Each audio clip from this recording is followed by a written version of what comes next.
As substâncias químicas podem ser divididas em dois grupos, as orgânicas e inorgânicas.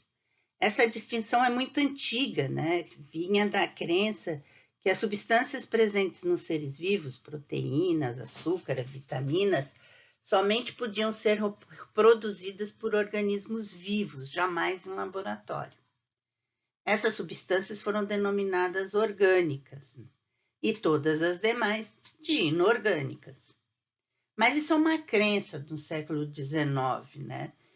Depois, com evidências experimentais, percebeu-se que podia-se considerar substâncias orgânicas os compostos químicos do carbono. Há algum tempo até se chamou química do carbono, substância de carbono, mas continua o nome histórico de química orgânica e substância orgânica.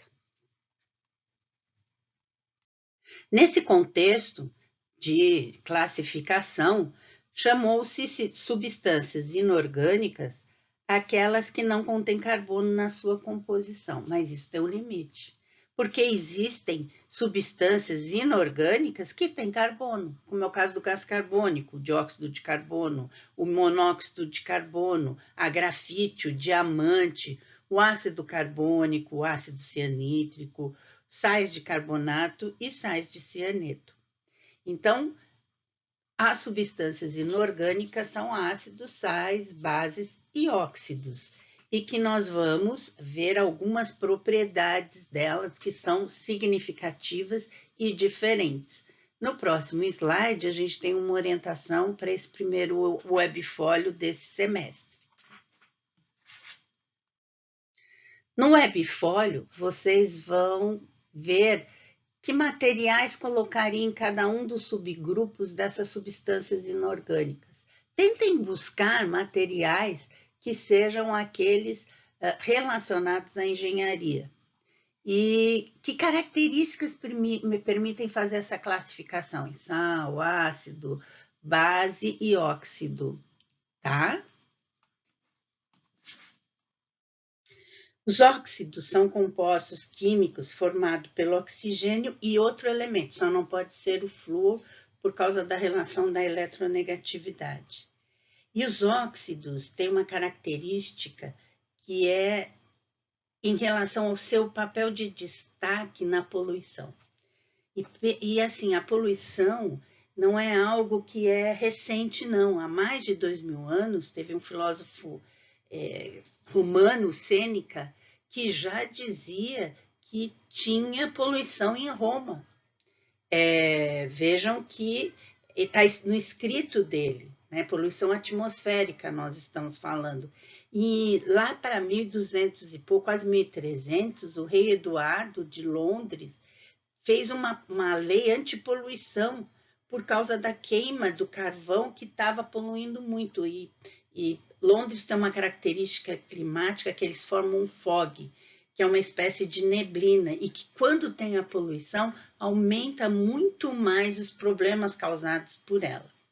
Então, essa é uma característica dos óxidos, que eles são importantes, mas eles também estão muito relacionados à poluição. Apesar de fazer essa ligação dos óxidos com a poluição, os óxidos também estão nos ciclos biogeoquímicos.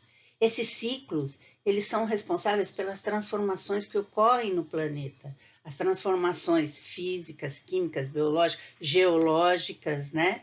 Onde há uma conservação do material que necessitamos por seres vivos, que necessitamos na atmosfera, nos oceanos, nos sedimentos, na litosfera. Aqueles exemplos de poluição que eu falei anteriormente, né? Elas estão relacionadas ao ciclo do carbono, do CO2. E o ciclo do carbono, ele é muito importante para a conservação de tudo no planeta, de tudo. E existe o que agora? Uma queima muito maior de combustíveis fósseis, de petróleo, por exemplo. que aí produz mais CO2 e vai modificar nesse ciclo de carbono. Um óxido muito importante para nós é o dióxido de carbono, que eu venho falando até agora, que é o gás carbônico. Ele é responsável pela fotossíntese. O que a planta faz? A planta faz uma reação química fundamental para o planeta. Ela pega a energia solar e o CO2 e a água que está na atmosfera, transforma em açúcar e oxigênio. E isso faz com que haja conservação da matéria. Nós colocamos uma representação aí do lado de formas de se colocar, de mostrar o modelo de CO2. A partir de agora, vamos dar uma visão geral de sais, ácidos e bases. A partir da próxima semana, vamos focar em ácidos, em bases e pH. Agora é uma explicação rápida para que se possa fazer, inclusive, a atividade do webfólio, que vocês vão falar dessas 4 substâncias inorgânicas, né? Sais, basicamente, são compostos produzidos na reação de um ácido com uma base. O ácido ele é muito conhecido, mas ele é mais conhecido pela sensação de azedo, o gosto azedo, né? Ele é muito conhecido na história porque ele vem de quando o vinho se azedava e formava o vinagre. Vocês já devem ter visto filmes que mostram, a pessoa vai tomar o vinho e fala, virou vinagre, ai, azedou, né? Então, nós temos uma reação aí, a reação, a gente tem a frutose, que passa a ser glucose, depois ela passa a ser o etanol, o álcool, né? No caso, a frutose pode ser a cana-de-açúcar, para fazer a cachaça, pode ser a uva, para fazer o vinho, e aí a gente produz um álcool. Esse álcool, ele, claro, vai ter muitas características. Quando se coloca oxigênio, ele produz primeiro um aldeído, que é aqueles que tem o final al, depois coloca-se mais oxigênio e produz o ácido acético, ácido etanóico, que é o nosso conhecido vinagre. Claro, vocês conhecem, tem vinagre de maçã, vinagre de vinho, vinagre de álcool, tem muitos vinagres, né? Mas todos eles são produzidos dessa forma. A base ela é menos conhecida dessa forma como os ácidos, né? Mas na história ela era conhecida por álcali, porque significa cinza, porque se fazia sabão das cinzas. Alguns exemplos de álcalis é o sabão, sabonete, muitos produtos de limpeza, eu não estou fazendo propaganda, mas esse Ajax, por exemplo, tem amônia, que é um produto de limpeza que tem essa característica de base.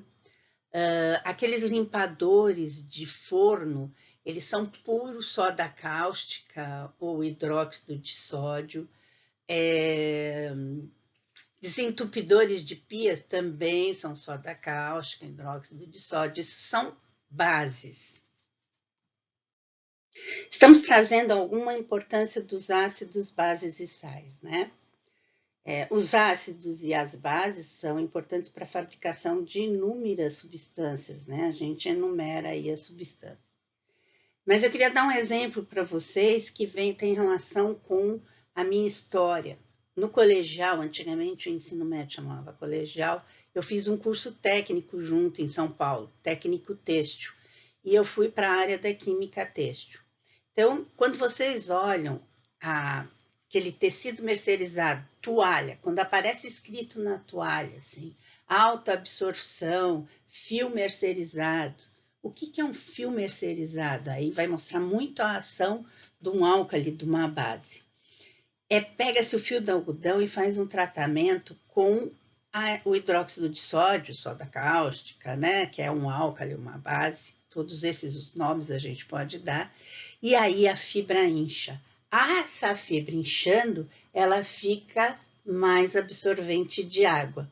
Então, por isso que essas toalhas são mais caras, porque teve esse tratamento, e elas realmente são mais absorventes. Outro exemplo, né, é ácidos e bases na agricultura. Às vezes tem plantas que gostam de solo ácido, tem plantas que gostam de solo básico, mas um outro exemplo que eu vou trazer para vocês é a região das hortênsias. O que acontece lá na região das hortênsias? Vocês devem ver que tem hortênsias que são azuis e tem hortênsias que são rosas. Por que tem essa diferença entre o azul e o rosa? É por causa do pH do solo.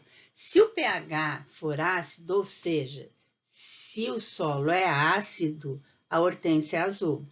Se o solo é básico, a hortênsia nasce rosa.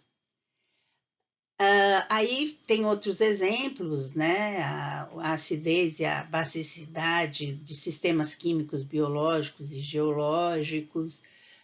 Alguns medicamentos, por exemplo, que são muito estáveis no ácido, instáveis no meio básico. O ácido ascórbico, que é a vitamina C, a penicilina, eles têm que ser conservados em ácido. A química, ela tem uma história. E nós trouxemos a história da química para vocês.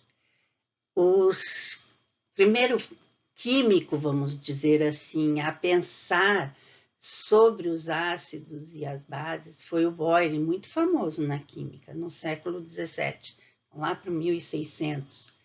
Ele dá umas características do que são ácidos, sabor azedo, que a gente já viu, já tinha falado, que ele não sabia que, na verdade, ele reagia com zinco e formava um sal. Então, eles colocam assim, produz efervescência com zinco, muda a cor de certos extratos, como chá, perdem suas características quando reagem com a base. A gente sabe que um ácido com uma base forma um sal.